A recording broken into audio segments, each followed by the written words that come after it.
Welcome to the Eye on Annapolis Local Business Spotlight. There are thousands of locally owned businesses in the area, some small and some large. Some you may know and others you don't. But one thing they all have in common is a great story, and we want to share it with you.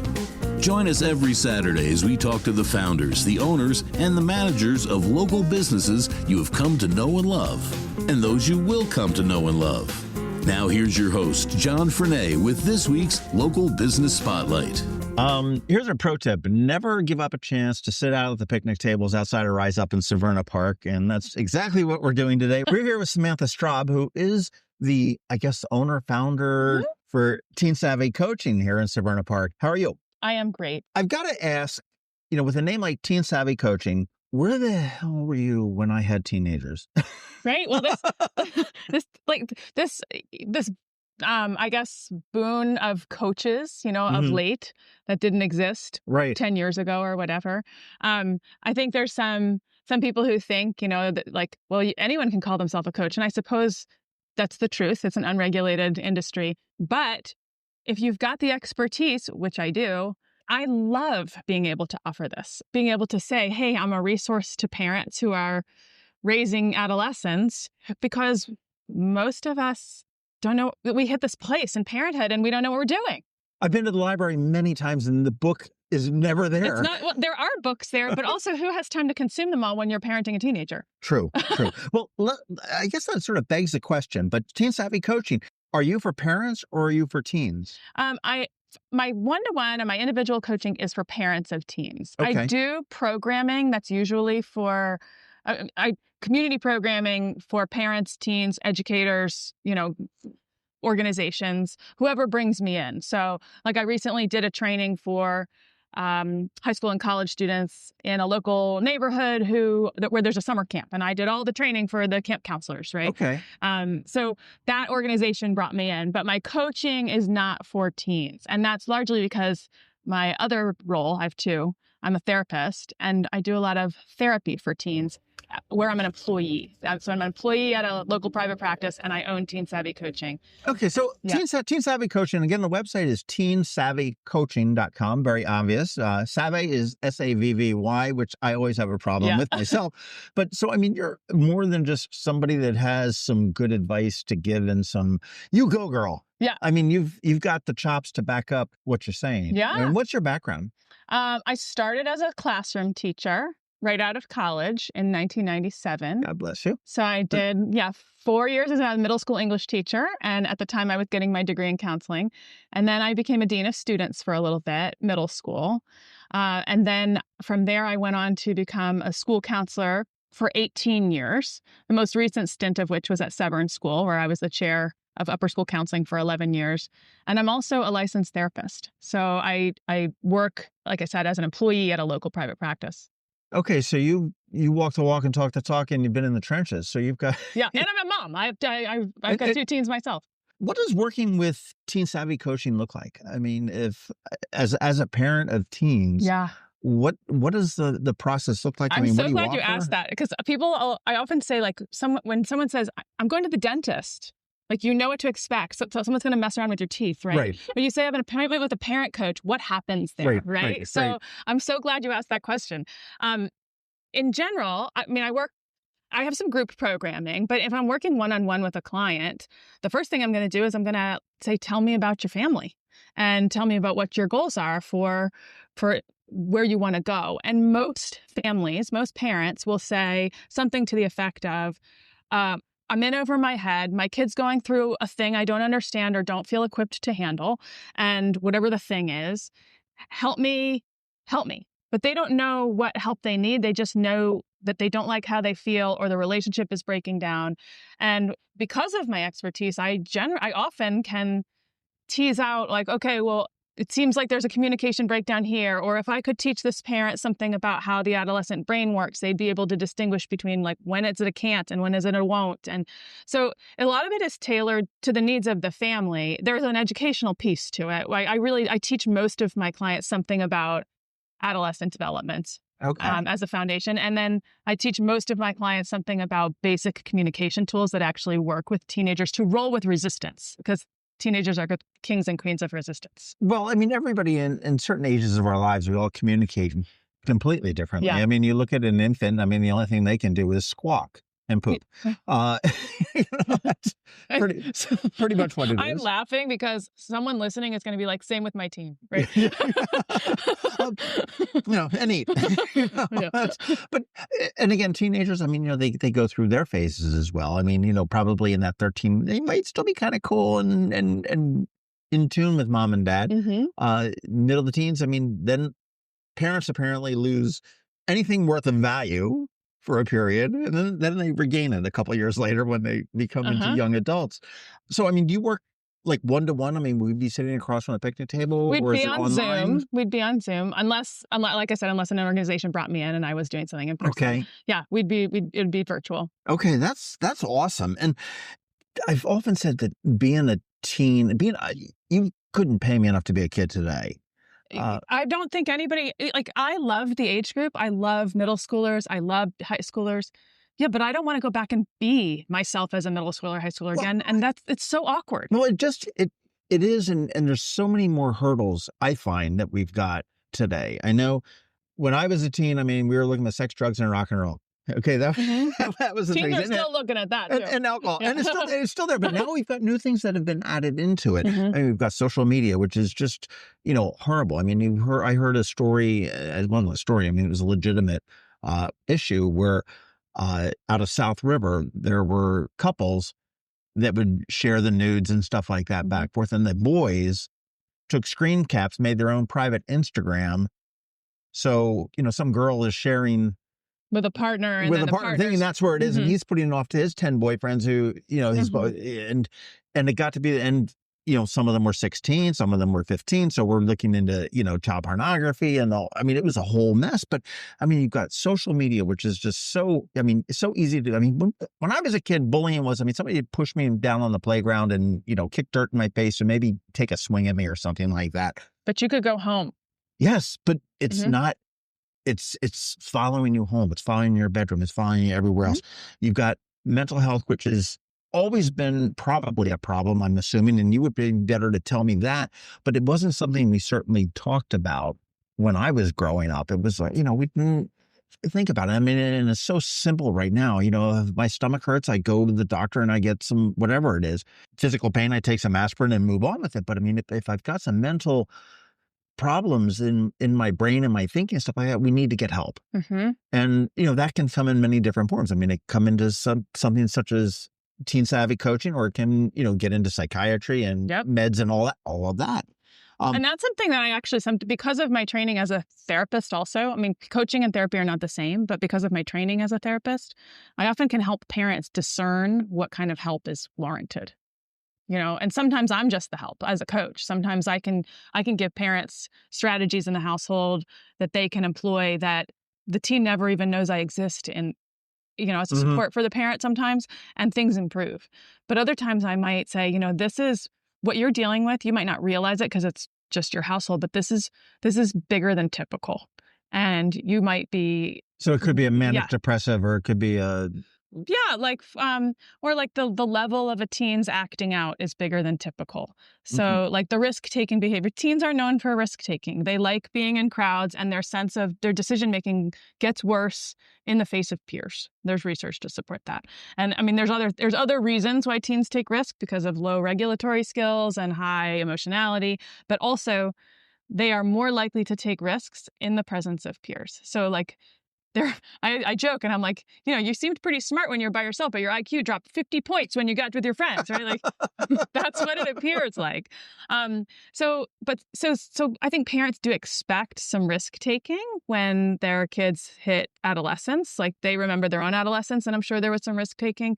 But as an example, I might be able to say, like, the risks that your kid is taking, you may feel like this is just normal in your household, but this is larger and more substantial than is typical.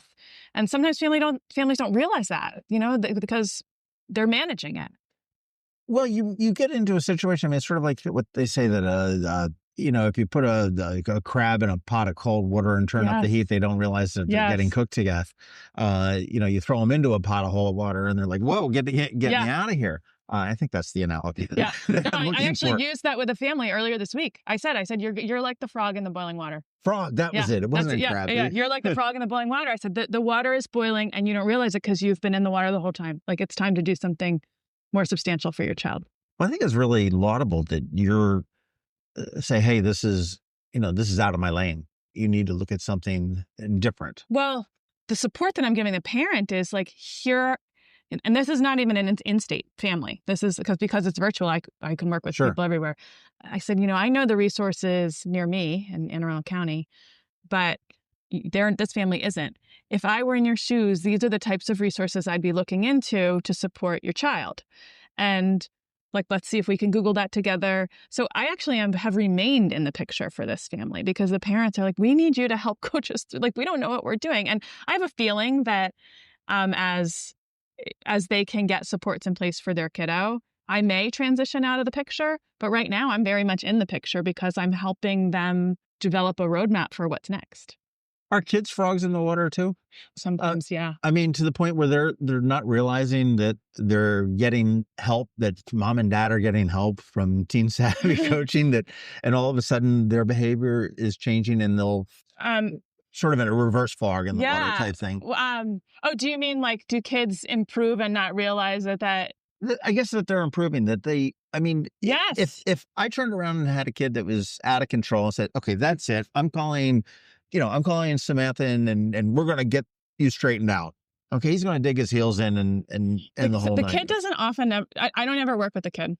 Okay. And I work only with the parents. And the reason I started this is because I was a school counselor and I was doing all this work with families. Sometimes a parent would call me and I was happy to receive these calls. I'm not just a resource for your kids. I'm also a resource for the community. And they would say, we're dealing with this thing in my household, or my daughter's friends have ditched her and now she's refusing to go to practice. What do I do? Or my kid's saying that this is the truth about that they're ill-equipped for this class, but they seem to be like, is this just anxiety? Are they making mountains out of molehills? Those are examples. And oftentimes I would support the parent. I would give the parent some context. I would give the parent some tools. I would give the parents communication tips for how to handle that kid who won't go to practice. Like, here's some things you can say and do to decrease resistance. And things would improve for the kid, and the kid would never know I had any communication with their parent. And that's a beautiful thing. Yeah. And so I was like, there's a place for this work. Furthermore, you're a parent. Like, we have anxieties about raising children. Like, our hearts walk around inside of our kids. So when our hearts are like free to roam outside of us, they're free to get wounded outside of us too. So we worry for our children. Children are such a weird thing. I mean, there's nothing that changes your life in an instant. Yes. Than childbirth. For moms, dads, and whatnot. I mean, it's totally different. And as you go through, I mean, I remember having an argument with my son at one point when he was an adult, still living at home. And I'm like, hey, dude, what time are you going to be home?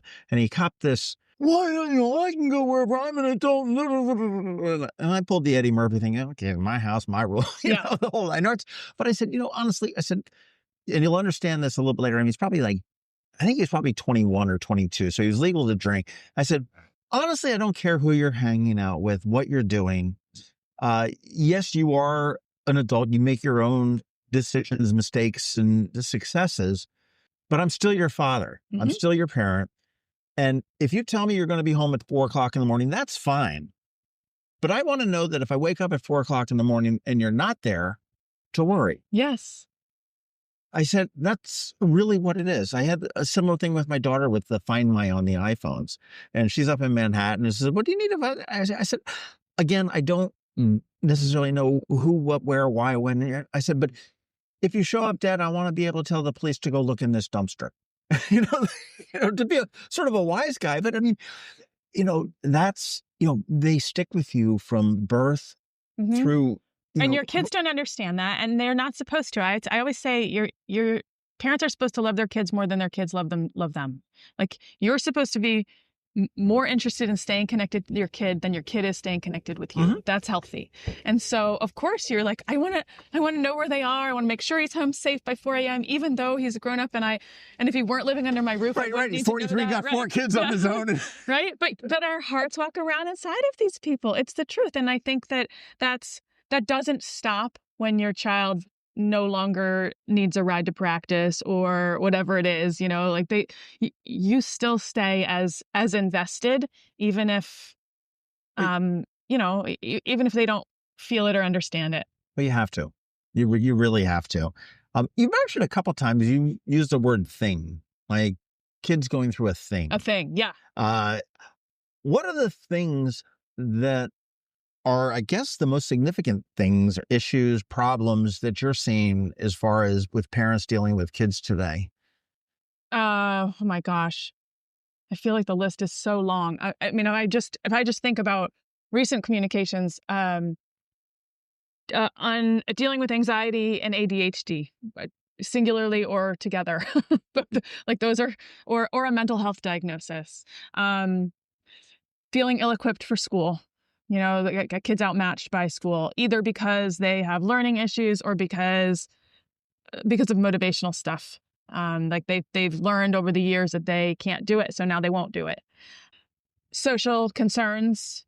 I think also this is something that I think is harder for families to face, and this is more stuff that I get from the kid end of things, but I think this is a big one that kids deal with, is communication breakdowns within the family unit. So patterns that one or both parents bring to the table, they don't realize, or maybe they do realize but don't know how to change, that negatively influence how connected they can be with their kid. I've never met a kid who doesn't have as their ideal, like they want to stay connected with their parents at the same time that they're pulling away. So they go through these really I mean, there's so many people deal with communication and conflict in different ways. Mm-hmm. I know myself, if we're starting to get into a fight, I will pull back because I really don't like conflict. Mm-hmm. And that's just my coping mechanism. That's the way I deal with it. And I'm not alone, which does tend to lead to sort of a breakdown in communications. It's like, okay, we need to sit there and figure out and say, okay, well, why are you ticked off at me? Why, let's get back. And I'm trying to work better on that. But, people have different ways of dealing and coping with that. And it's funny, you talked about the kids, want to be closer but pulling away. And I used to run a Cub Scout pack, and they said, one of the speakers that had at one point says, like, for parents, when your kid moves into middle school, which is primarily where you're starting to come into the picture with Teen Savvy coaching, they said, you were all the volunteer and all that kind of stuff in elementary school. Don't think because they move into middle school that they don't want you, because they do. They may say they don't. Mm-hmm. They got to look cool to their kids. Yeah. Oh, God. Oh, that's your mom in the hallway. And he's going, yeah, she had to come, But meanwhile, in his heart, because you're part of his heart, he's going, oh, that was kind of nice to see mom. Yeah, or maybe he's not saying that, but it's in there. When we accept as nature of the beast that your 3-year-old's going to have a temper tantrum if you don't feed them and you take them out grocery shopping at 2 p.m. Mm-hmm. Right? If they've not had a nap and nobody's like, that's unfortunate behavior for that 3-year-old. Like, why are they having a temper tantrum? But middle schoolers have some predictable behavior too. Like, one of them is trying to look cool in front of their peers when they're like also they're behaving like children, like they have to jump up and touch the door frame and before they enter any room, or, like whatever it is. So what you just described, like, oh, that's just my mom, I can't believe she's here, but also I'm kind of glad she's here. That's totally typical middle school behavior. And if we as a parent can understand that that's not your kid just disowning you or being rude, although it is rude. I mean, some behavior is rude. If you can see that in context, the same way we were like, well, I don't like that my 3-year-old's having a temper tantrum, but I'm not taking it personally. If we can do that with teenagers, and that's one of the things, like, I can pull back the curtain with parents and say, like, this is not you, and it's not your teen. It's just you taking personally what your teen is doing that's developmentally fairly atypical. Appropriate. Yeah. Yeah. It's funny how we grow through stages of life too. So I was talking to a professor at the community college who said that I can go into the cafeteria in September at the beginning of the school year, and I can immediately go, her, him, her, him. They're the freshmen. Because they've got this whole I'm the big man on campus still attitude. They're the ones that would be willing to get into the fight because you've got that high school mentality, that whole, machismo that comes in high school. And the more mature college students, as they've morphed on into closer to adulthood or maybe in adulthood, are like, really, dude? Yeah, I can't be bothered. Right. I've outgrown that. I got to get to class. Sorry I knocked your milk over, but no need to punch me in the face for it. Yeah. Well, I mean, like right now, for example, and every age group has had this, but there are like things that middle schoolers say over and over again that mean nothing to adults, that means something to them, and the middle schoolers understand it. Like, I don't know, I grew up in the 80s, so it was like, certain lingo that we used, and my parents wouldn't have used that lingo. And the same is true now. Sure. Right? And then you got some riz going. Right, exactly. Like that. Like, I'm not going to be a 50-year-old woman. I'm not like calling my friends and complimenting their riz, right? That's typical middle school stuff. That's developmentally so normal. Right? That's like, it's been happening forever. Like, I bet if you look back at like Plato, like the ancient philosophers were talking about how the youth don't know what they're doing, and they're like, things are coming undone. Right. But if you have the lens through which to see kids for their context, again, this is something that I can kind of help provide. There's empathy that comes from that. There's relief that comes from that as the parent, because you're like, oh my gosh, I'm not raising a sociopath or whatever you're worried about. And then there's connection. And like you said earlier, kids want to stay in connection with their parents. Sometimes parents don't know how to do that when your kid turns into a porcupine. It's hard to hug them when they've got spikes out. That makes sense. Yeah. When you look at a good relationship between a teen and a parent, I mean, and that's at the most basic level, what you're hoping to facilitate, or to mitigate the worst behavior between the two. Obviously, both parties are responsible for that relationship. Does one party hold more? I mean, does it one more Absolutely, the parent holds more responsibility than the kid. A teenager is not a finished being. They don't interact, and they interact in ways that are qualitatively different from adults because they think in ways that are qualitatively different from adults. And so if we hold them to a peer-to-peer standard, we're going to be disappointed. Like, that's where guilt trips come in, or feeling unappreciated, because teenagers don't interact the same way adults do. And there's a thing called attachment, which is like the quality of the relationship between caregiver and, it used to be infant. It begins in infancy. That registers in the infant's body on a nervous system level. And obviously what we're shooting for is a secure attachment. That's where the infant learns the world is safe, and my caregiver's dependable, and I'm okay, and I can trust my own feelings. And there are ways that caregivers can behave to ensure that, or make that more likely. That need for a secure attachment doesn't go away when kids are older. And teenagers, just like infants, might not know how to ask for it, but they sure as heck need it. And so that's what I help parents figure out how to do. That's amazing. And that need doesn't go away ever. No, it doesn't. I mean, you've got my mother, before she passed, I mean, she was in her late 80s with Alzheimer's. I mean, she needed exactly that. She needed to know that her world was safe, that she was cared for, that things were going to be okay. Yes. That's sort of a core need. And it's hard if you didn't grow up in a household where those needs were met. So if you grew up in a household where, your attachment to your parent, or the way you interacted with your parent, was like fine sometimes, but unpredictable other times, or there was a lot of yelling, and so now yelling gets under your skin, or you find yourself like overactivated. These are just examples of families that I've worked with. That's hard to know how to rewrite. Yeah.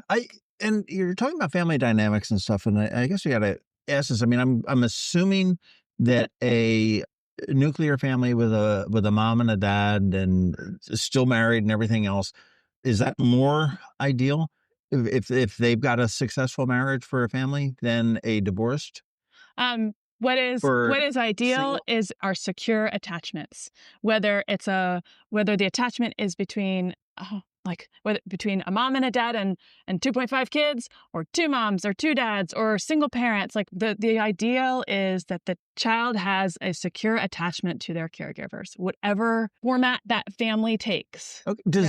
Does divorce or we'll say two parents that are co-parenting child, because I mean it's still a prevalent situation that goes around here. Does that, I mean, you hear the stories about your mother was and your father did the whole, you hear that back and forth. I mean, that I've got to think, does that lead to the detriment and to the issues that are presenting in a teen?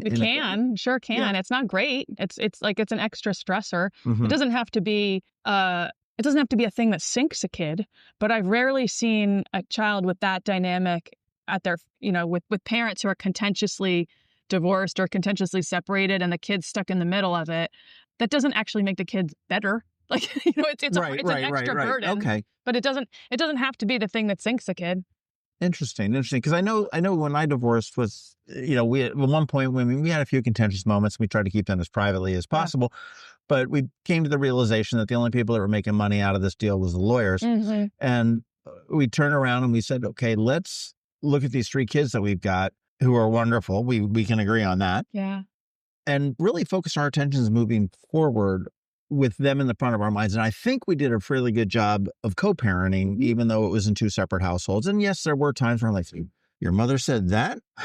But there were also times where it's like... But there are times in married households or sure. United. It doesn't even have to be married, but like there are times in households with partners who are still together where that happens. So, sure. So the divorce is not... If there's tension in a marriage and there's tension in a household and the family is going to be better, the parents are going to be less tense and better versions of themselves, then not divorce married. Makes sense. Yeah. But divorce is traumatic and upsetting. It's like a big, there's a big, huge upheaval for everybody involved.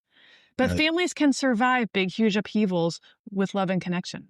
We've done that forever. I know when we first divorced, my ex and I, we freaking out about like how to tell the kids and the whole nine yards and everything else. So we decided to go down to the restaurant. We were talking and we just threw it out. And they were just like, it's taking the food so long to get here. They were like, we've known before you. That was the reaction. And we were like, wow, that was easy. We were expecting the tears and the whole nine yards and everything else. Yeah. It was pretty funny. But are there unsurmountable situations?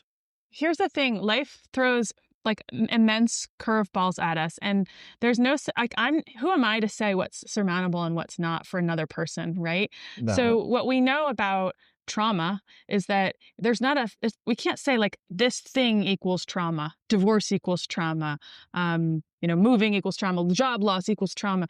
It's how the thing registers for the person experiencing it. A trauma is when the demands of the situation outmatch our ability to cope with it. So is there such a thing as an insurmountable set of circumstances? Probably yes, for some people. But there are also amazing ways to build resilience and, garner support. And there are ways to make circumstances that feel insurmountable more, digestible, even the worst ones. You just gave me an aha moment there. When you go back to, you're talking about that basic need for security and stuff like that. And I mean, you define trauma by whatever it may be. Mm-hmm. I mean, if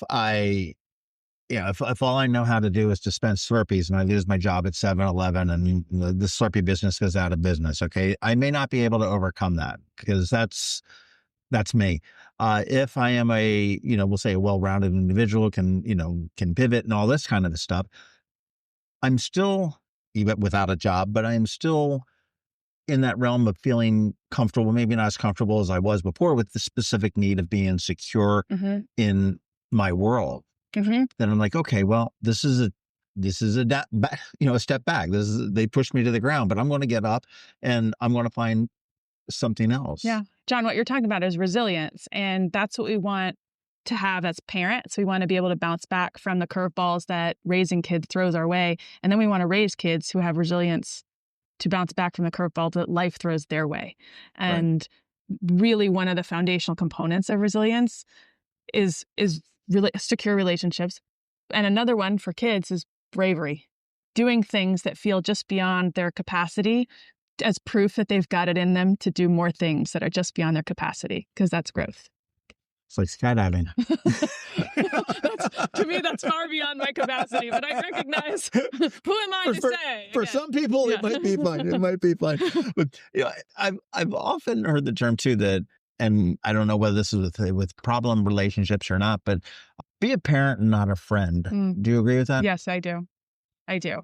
Because within the parent-child relationship, there's a power imbalance. There's supposed to be, right? The parent has more power. The parent is in charge of the rules and the guidelines in the household. The parent is in charge of the values that are promoted within the household. Eventually, the child hopefully drinks in the values, makes it, right? And then becomes a sound decision maker so that they can become the decision maker in their own household. But when you are the decision maker in your household, it means you have more power. Friendships are based on even power, right? They're not uneven power. So you can be friendly, you can be very fond of each other, but there is a power imbalance between parents and kids. And until the kid is old enough to be more or less making their own, in the adult realm, making their own decision makers, that's when you can go peer to peer with your kid. But when they are in adolescence, they still need someone who has a little more power than they do. It's funny. My girlfriend's daughters say that, and they've got a great relationship and everything else. They said that as adults, they said, "Oh, as soon as the Mean Mom voice comes out, we know that we need to back it off a little bit." And my own son, he went to he eschewed senior week down in Ocean City, and he and a bunch of buds went to Puerto Rico. And I said, "Hey, before you get on that plane, I need to talk to you." And I got the eye roll. Okay, this is an 18-year-old. Okay. Right. What? And I said, "Don't do anything stupid." And he's like, "There's a lot of stupid options." Well, he's like, "That's it." And I'm like, "You're 18. I trust that you know." Thing about some kids, some 18-year-olds do know what stupid is. And some 18-year-olds, when you talk to them before they get on a plane, know what stupid is. But then stupid confronts them in Puerto Rico, and they're like, "God didn't think this qualified as stupid." Right? Because they're with their friends and their IQ just dropped 50 points. So it also how, that talk that you gave your 18-year-old son may have sufficed for your 18-year-old son. And another kid might need a sit down that's far more explicit. Here is the you know what I mean? Here's the behavior I expect. Exactly. And it really depends on the presentation of your kid, the level of decision making they have demonstrated to date, the level of experience they have with being on their own, making decisions without you hovering. These are all factors, right? So that what works for one child may not work for another. And that can be the case in the same household too. True. Based on, as we start to wrap it up though, you've got gobs and gobs of experience. In the trenches, in the schools, counseling, working with the nonprofits that are, working with everything else. Can you give one best tip for parents to survive the teenage years? I know there's no two teens are the same, but give me one tip to survive the teen years, and then I'll curse you out for not being here, 15 years ago. Okay, I'm trying to think of one tip. This is a tip that I think applies to every parent. I'm trying to think of something that's universally applicable, and that is, don't try and do too much parenting in one sitting. Sometimes with our teenagers, we get them in their captive audiences, and we're like, okay, they never talk to us, but they're here in front of me. So I'm going to remind them of all their upcoming obligations. I'm going to grill them about their friends this weekend. I'm going to do all my parenting here. And the kid goes mind numb at about second 30 in the, 5-minute lecture. It's like me in economics. Yeah. So what I tell my clients to practice is something I call drive-by parenting, because a lot of kids cannot tolerate a parking session. So you kind of throw your parenting wisdom out the window, and also do not expect them to thank you for the wisdom or to become a different person overnight because you've just given them a great compliment or you've just given them this great piece of advice. And they're like, "Thank you, Dad. Thank you so much. I feel so much better." Sometimes we hope for that. That's not going to happen in most cases. Instead, you're going to throw your parenting wisdom out the window, keep driving your proverbial car, and then see if it lands later, and when it does, you offer a compliment. give them, that's money in the relationship bank. Sure. So like, I noticed you made this choice that was solid, or like I saw you make this change. But we as parents often trying to do too much in one sitting. If you can keep it shorter and more frequent and focus on the relationship deposits, things go better with teenagers. And I guess also focus on the things that really matter. I mean, someone told me when I was real little about picking fights with your kids. Yeah, before you pick it, ask whether it's going to matter in 6 months. They toilet papered the house. Okay, there's ramifications. Clean it up. Mm-hmm. Good joke. If they're running around with knives, okay, let's pick that fight because somebody's going to die. There's a safety issue. Yeah, that's. I mean, I talk about with my clients how to set boundaries, and safety obviously trumps everything else. But below it I've got a set of protocols. I think the advice that you give as far as just the little bits and pieces, because in the end, if you look from birth to adulthood, hopefully the children, they are your biggest audience and you are their biggest audience by far, are getting little nuggets of your thing, whether they're absorbing it because they're observing the way that you interact with your spouse, with your friends, with your neighbors. They're picking that up, and you don't. I think there was a song about it, saying probably Cat Stevens or something like that, where the kids are looking, looking when you don't realize that they're looking, and they're learning when you don't realize they're learning, and the kids don't even realize they're doing that too. But I mean, the values that you instill as they're growing up, and certainly the teen years, are just so critical to be able to do that. I mean, your college friends are probably going to be more lifelong chance of being more lifelong friends and true friends than those, little Timmy in middle school. And as much as you may love little Timmy in middle school, he's probably not going to be there for you when you're 30 or 35. I mean, there are some exceptions, of course. But I think that, the more parents can realize how a teen develops, how a teen should act. And, one of the critical things that you said was that that's like normal. Don't look and say, oh my God, he's a demon. Yeah, or a jerk. That's often what we were like, oh my gosh, I'm raising a kid of bad character. Because oftentimes teens behave in ways that would make us think they have bad character, at least at home. Mm-hmm. If they can take their show on the road, it's a pretty good sign. But oftentimes they throw that right out the window at home. And they figure it out. I remember there was a jerk in high school that I really despised. And 10-year reunion or something like that. Nicest guy you could possibly ever imagine. Yeah, well, a lot of times, like it is hard to be a teenager. It's hard to be a teenager. And if you're a teenager going through something hard, you might act like a jerk. Just the same way if you're a toddler who's out grocery shopping with your mom when you haven't had a nap or food, you might throw a temper tantrum. Sure. Right? Yeah. So just understanding that context. Fantastic. Teen Savvy Coaching. It's Teen Savvy, SAVVY coaching.com. And Samantha Straub, thank you so much for your time. Thank you for what you're doing to parents. And again, you don't have to be local. I mean, if somebody out in California is listening to this, you can check out teensavvycoaching.com. And, I was on the website. I mean, there's a lot of good information that's on there that we didn't discuss here.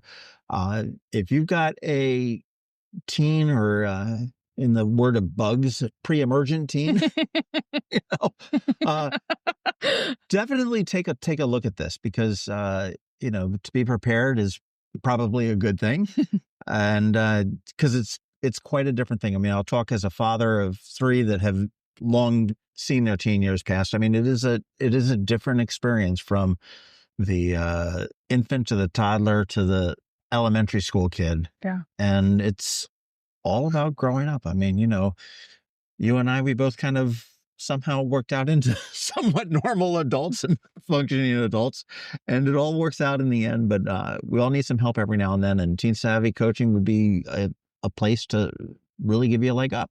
If people are listening and they want a free resource, I have a downloadable free video series called the Loved series. It's for how to have a you screwed up conversation with your teen that actually goes well. Like when you have to have a corrective conversation. So awesome. And that's just available on your website, teensavvycoaching.com. Yep. Thank you so much. Thank you. Thank you for having me and for this awesome conversation.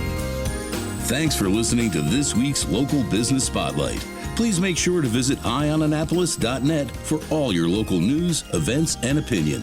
And in case you haven't already, please subscribe to the Eye on Annapolis Daily News Brief, where we bring you all the day's local news direct to your phone, tablet, or computer in about 10 minutes. It comes to you at 6 a.m. every Monday through Friday, and you can subscribe on Apple Podcasts, Google Podcasts, or wherever you get your podcasts.